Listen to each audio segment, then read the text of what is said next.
Hey everyone, welcome back to Craigz Horror Channel. Today I am going to be diving into the highly anticipated 2024 horror film The Deliverance, the one that stars Glen Close and Andra Dre. Now, I actually did a trailer reaction on this movie earlier this year, and I'll be honest with you guys, I wasn't overly excited by the trailer.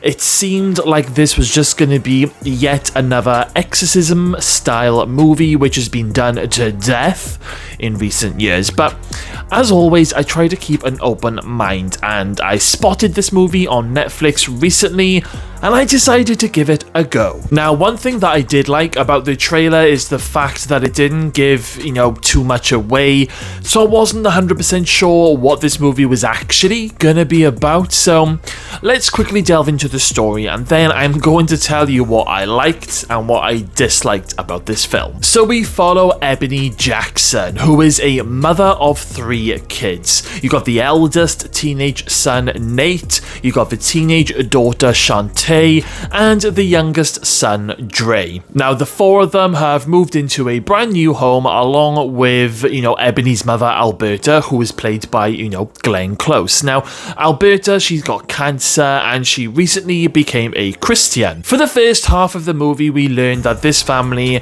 have not been without their struggles. I mean, you've got alcohol abuse, you've got family breakups, you've got debt and money worries, and they really focus on this, which I think is actually really well done.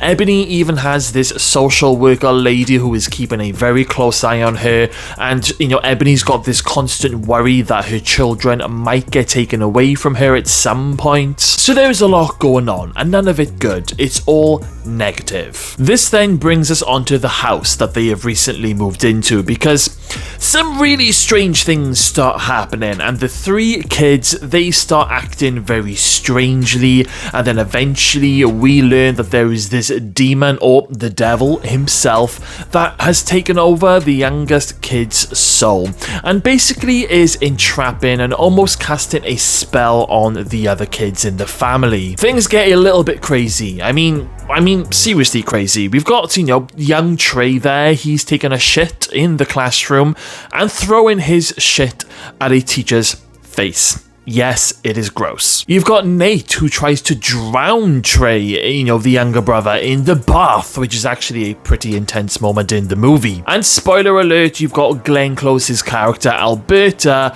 who ends up killed in the house, leaving Ebony to fend for herself with the children. And it pretty much turns into this sort of like exorcism/deliverance fight for survival. So my positives for this film is definitely the first half of the movie.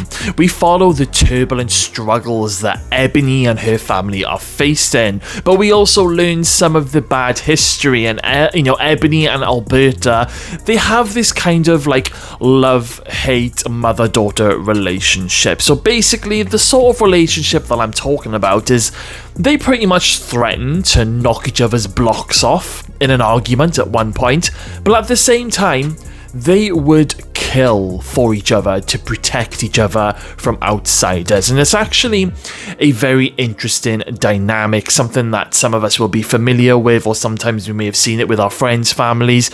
And it's awesome to see this on the screen because, we find this kind of stuff relatable. This isn't like glossed over and polished over. It's very relatable, and it makes us invested into the story. Now, a lot of the horror doesn't start for a little bit. It's all just little subtle moments where we don't quite know where this is going or what is even going on for a little while. Another positive for me was the acting from all involved. I thought they did a really, really great job.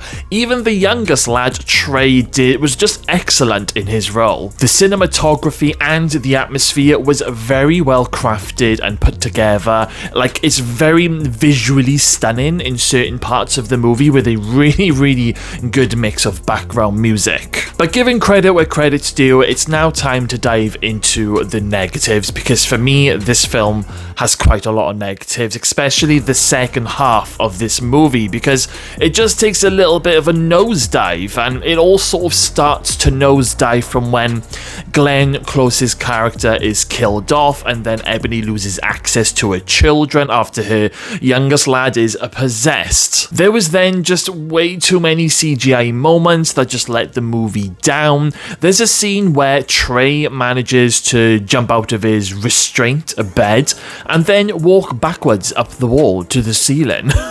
What? There were moments during that final Deliverance scene where the demon would literally disappear in front of your face and then just appear somebody else. Now, what you've got to remember, guys, that this film is actually based on a true story, and while I don't doubt its credibility, I can't really picture somebody disappearing and then reappearing like flipping Harry Potter in the real life story.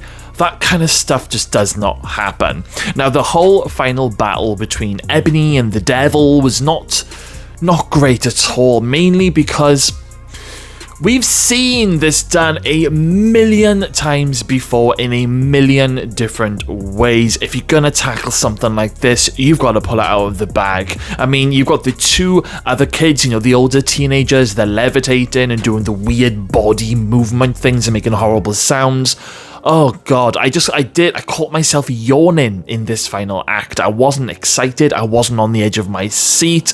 It was just all a bit bland, and it's so weird talking about a horror movie where the non-horror aspects were a lot better than the actual horror elements that came later. That's very strange to be talking about stuff like that. I mean, I don't know. I feel the film just lost itself as we went into the third act, and it is a shame because, as I said, the build-up and the storytelling in the first half was pretty amazing and spot on. I actually read a user review over on IMDb after watching this movie yesterday, and somebody actually left a comment saying that they reckon that they must have changed the writers at the halfway mark of making this movie, which did actually make me giggle out loud, but I can see where this person is coming from with that comment. When the credits rolled, I didn't sit there feeling blown away. I could easily forget this movie by this time next week.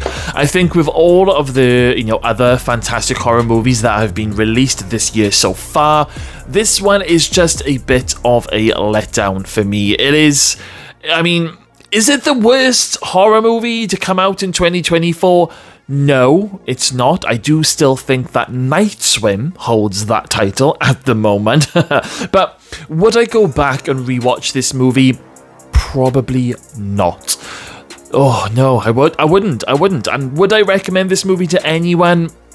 50-50 on that one. What I would say is that if you're gonna go into this film, just be prepared for a very poorly executed third act. And if you're someone who doesn't watch that much horror, maybe you will enjoy this movie, but for die-hard horror fans like myself, it's a big fat no-no, unfortunately. I am gonna give The Deliverance a 4 out of 10, and even with that score, I feel I might be being a little bit generous.